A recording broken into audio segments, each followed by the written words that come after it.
Matt, you guys got really close in 1999. Were you this close, or were you really far away? Well, I don't know if I think we were close. I mean, that game was winnable for sure. We would have had to play really well to win, but I don't know if we'd appreciate it as much. I mean, to have gone through this whole journey with these guys and around the program and all the teams that have kind of put their fingerprints on it along the way, I don't know, this one might be a little sweeter than if we had done it that long ago. I talk for a living, and it's hard for me to put in perspective what all of this means sitting here looking out there. Can you do it? No, I'm a mess. Like, I can't not cry if I talk too much about it. I mean, the radio broadcast for the Xavier game, I had to look at Tom Hudson and be like, I got nothing for you, because if I knew, I mean, it'd been waterworks. And, you show up in Phoenix and the fanfare, the production value around the Final Four is unbelievable. So, to see and to think that, we've all played a piece in that. All the former Zags coming in town. I've been in touch with all the players. It's one thing after another, and it's completely overwhelming. And I'm just the radio guy. I can't imagine what it's like for the players and the coaching staff. You're a dad. You know that feeling. You were on the team that got this thing started in 99. Do you feel fatherly in this circumstance with some of the guys on this team? Older brother, maybe. Come on, Patch. Fatherly, I'm not that old. But yes, you do. I mean, it's a great sense of pride and ownership. And with this particular group, they've been so graceful and gracious in their recognition of we're doing it for the generations before us. I don't know where that came from. I don't know why that is. But there's a really kind of a connecting factor of saying, hey, this isn't just for us. This is for the coaching staff. This is for the former players. This is for the community of Spokane and the university. So they're so gracious about recognizing that, they're carrying a whole, Zag Nation with them on their back. We've heard from Mark about what this means. We've even heard from Dan Munson about what this means. What would Fitz say about this? Oh, gosh.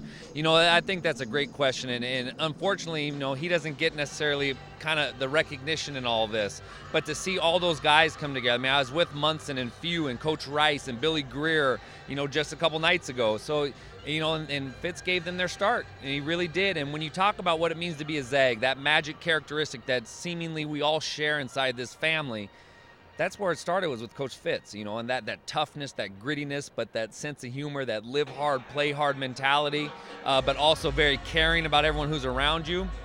I mean, that is Fitz. So he's looking down right now, extremely pleased that this is where the program has come.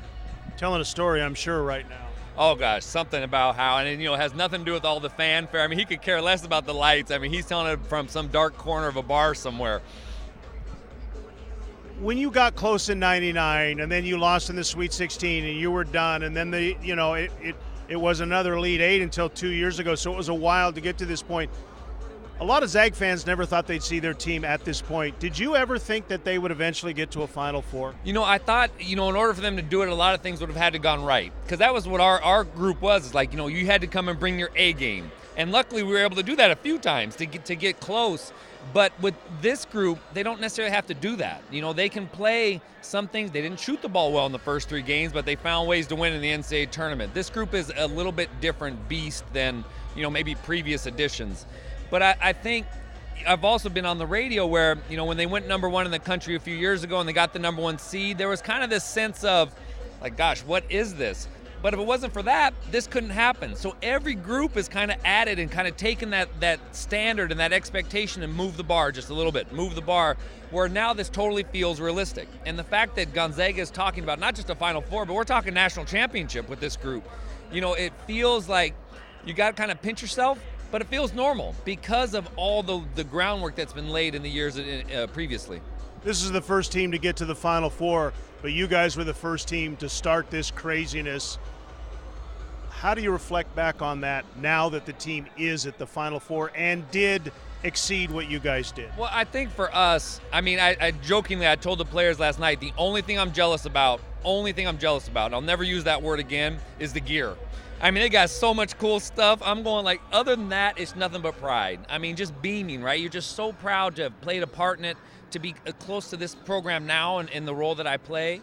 It's just, that's what makes it overwhelming, because you see the blood, sweat, and tears. You know the coaching staff so well. You know the journey, and that just makes the destination that much more sweet.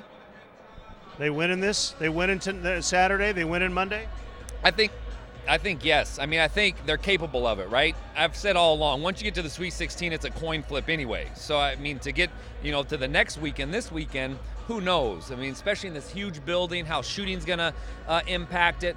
But they're capable, and like I said, they don't have to do anything but be themselves. And I think that's really, really special. They got to go out and defend. They certainly are going to have to rebound tomorrow night against South Carolina, and they're going to have to make some shots. But they can do all that. It's not asking them to do too much. So I think, I'm very optimistic about what their chances are.